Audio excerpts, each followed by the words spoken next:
Hello viewers, Tim Poole here with The Huddle, and I'm with Hugo Baungartner, Chief Business Officer at Esportes da Sorte. Did I get that okay? Yes, yes. Brilliant. But thank you for joining, Hugo. You've written a couple of contributions for Gaming America magazine. You've been around in Brazil for a lot of experience. Talk us through the latest step and change in your career. Yes, thank you so much once more for the opportunity to talk about Brazil, about myself. Yes, I have changed recently to Esportes Gaming Brazil group, which has three brands, Esportes da Sorte, Onabet, and our most recent brand is Lotu. So we have almost quite a month with that. So I had this change, very happy. Big group in Brazil, very happy to do and continue my career. Brazil is, as we may have just been talking about before we started the interview, it's a source of excitement for the whole industry. For me as a journalist, we cover a lot of news about it, a lot of column inches, a lot of videos. There's a lot of positive developments, otherwise we wouldn't be talking about it. It has also made some headlines, even nationally in Brazil, for other reasons. But overall, how would you describe the current state of gaming and the direction we're heading in Brazil? It's a good question because recently I joined another panel in Brazil. We were talking about a different audience, and I was telling them that we just have 9 months of regulation, which it's not 9 years, it's just 9 months. And the developments are really, really good. I think that SPA and the regulator, all the team, even the secretary, they are doing a very, very good job. I think most of anything, government understood that our industry is something that's a reality in Brazil, and they should regulate, which they did. And now they also have a clear vision what has to be done to block the illegal websites in Brazil. They already have the idea, they already know what has to be done. So I think, again, it's only 9 months. The tools, we do have to block them as well, which I think on my perspective is Pix, which is very, not easy, but there is a way to be blocked. So I only see good things about Brazil. I understand that is still a lot of to be done and to grow, but the steps and everything is already in place. How do you reflect on the CPI das Bets inquiry? And I ask this because, for me as an onlooker, it was just fascinating. We had a lot of hearings. We had at one point an influencer taking a selfie with the senator on camera. Everyone in Brazil saw it. But ultimately, the final report was rejected. So as someone in the industry, how do you reflect on that inquiry? I mean, politics are always politics, I understand that the politicians really need to investigate and double check everything that should be checked, of course. But I think as well that as government, as politicians, or even clients or Brazil itself and the public opinion has to know more about our industry. So I think that some education is important for every level of people to really understand how our business works.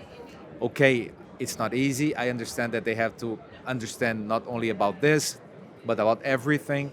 But at least a little information would help a lot to make things more easy and things more clear for everybody instead of just trying to investigate some stuff that maybe would not be needed to be investigated.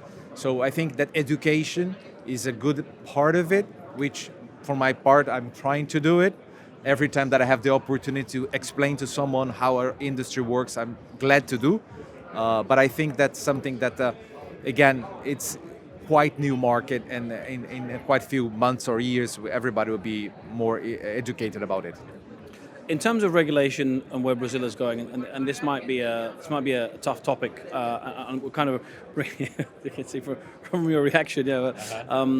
We can bring in almost kind of global events as well. So in India, we had a rather sudden ban on kind of real money online gaming very recently, and that's something we've talked about here at this stand this week.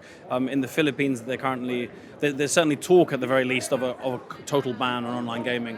The effects of that, let's see what they would be. But in Brazil, it could go either way because as you mentioned, there's some politicians with strong views about what they've seen. Obviously, the industry and ultimately the consumer will benefit from the right regulation. But in terms of where it's going, can we see a positive path forward, or has potentially perhaps the greed of, and it could be bad actors and illegal operators, but greed on their part and what has occurred so far, has that maybe put the industry back a step, if that makes sense as a question? Yes, I mean, it makes sense. It's something that I have been reading in the news about India, about the Philippines, but I always think positively. As I spoke before, Brazil or the politicians, and they already understood that online gaming in Brazil is a reality, and to make a step back and prohibit it is a mistake. They already know it. They already know the numbers, how much money they have collected in taxes. Everybody has a view regarding Brazil. But I think that Brazil has a big difference between India, Philippines. We started regulated environment. We have very, very strong regulation.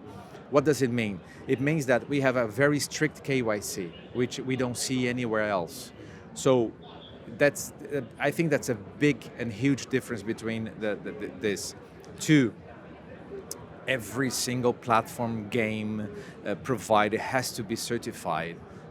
We have a certification of the integration. We have branded reports. So we really started our regulation at a very high level, which for the beginning, January was tough. Everybody was afraid of how the switch of the market would be.